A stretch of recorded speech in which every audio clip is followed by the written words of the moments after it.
একটা বড় সমস্যা নিয়ে আলোচনা করব। কারণ আমরা জানি আমাদের আইডির মধ্যে অনেক সময় বিভিন্ন কারণে ইস্যু চলে আসে। অনেক সময় দেখা গেছে রেজিস্ট্রেশন চলে আসে, ঠিক আছে?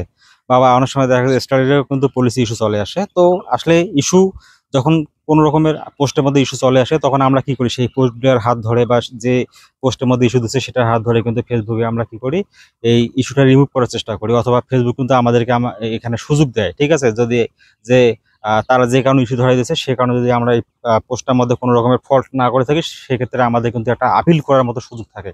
তো আমরা যাই করি না কেন, ঠিক আছে, আমাদের ফেসবুকের মধ্যে সব ধরনের পলিসি ইস্যুগুলো রিমুভ করার পরে অনেক সময় দেখা গেছে যে আমাদের কিন্তু এই ইস্যুগুলো চলে যায় না, ঠিক আছে? আমার এই গত পরশুদিন এক ভাই বলছে যে ভাই আমি তো এই রকম কাজ করছি কিন্তু আমার এই ইস্যুগুলো চলে যাচ্ছে না, কোনো এরকমের অপশনটা আবার আসতেছে না। তো আমি এই ক্ষেত্রে আপনাকে অবশ্যই সাজেস্ট করব যে আমরা যে কোনো ধরনের পলিসি ইস্যু রিমুভ করি না এখন। আপনি ধরেন আপনার মানে আইডিটা রেস্ট্রিক্টেড হয়ে গেছে, এটা একটা বিষয়। আবার দেখা গেছে অনেক সময় আপনার বড় ধরনের পলিসি ইস্যু চলে আসছে, ঠিক আছে?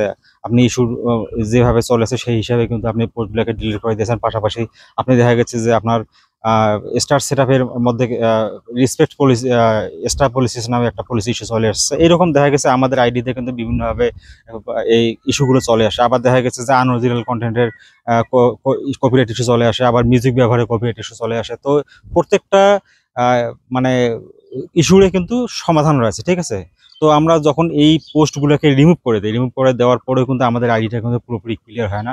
তো এই ক্ষেত্রে আমি আপনাদেরকে অবশ্যই সাজেস্ট করব, আপনারা কিন্তু লাইভের কথাটা ভুলে গেছেন। অবশ্যই যে কোনো ধরনের ইস্যু আমাদের আইডিতে আসুক না কেন, আমরা পোস্ট ডিলিট করি আর যাই করি, যেটাই করি না কেন, ঠিক আছে? আমাদের কিন্তু নিয়মিত লাইভ করতে হবে। নিয়মিত লাইভ করলে তখন এই ইস্যুগুলো কিন্তু পুরো চিরতরে কিন্তু চলে যাবে। বিধায় পরবর্তীতে দেখা গেছে যে ফেসবুক আমাদের আইডিগুলোকে কিন্তু একদম ফ্রেশ, মানে ঝকঝকা করে দেবে। তো আপনারা যারা দীর্ঘদিন ধরে কাজ করতেছেন বা যারা নতুন করে কাজ করতেছেন, দেখা গেছে যে বিভিন্ন কারণে আপনারা এইরকম সমস্যা ফেস করতেছেন, আপনাদের ইস্যু চলে আসতেছে, আপনারা রিমুভ করতেছেন।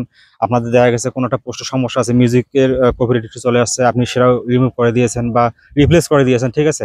বা এরকম আপনি অনেক সমস্যা ফেস করছেন এবং সেখান থেকে সমাধানও এসেছেন, কিন্তু বাট দেখা গেছে আপনার আইডিটা কিন্তু এখন পর্যন্ত ঠিক হচ্ছে না। তো এই ক্ষেত্রে আপনাদেরকে আমি অবশ্যই সাজেস্ট করবো, আপনারা যারা বিশেষ করে লাইভ করার অভ্যস্ত নন বা লাইভ করেন না, আপনারা অবশ্যই লাইভ করবেন। লাইভ করলে কিন্তু এই ধরনের ইস্যু আপনাদের চলে যাবে। পাশাপাশি আমি আপনাদেরকে আরেকটা কথা বলবো, বিশেষ করে যারা এই মনিটাইজেশনের উদ্দেশ্যে কাজ করতেছেন, আপনাদের কিন্তু একটু ধৈর্য নিয়ে কাজ করতে হবে। কারণ ফেসবুক কিন্তু এখানে আপনার ধৈর্যের পরীক্ষা নিচ্ছে।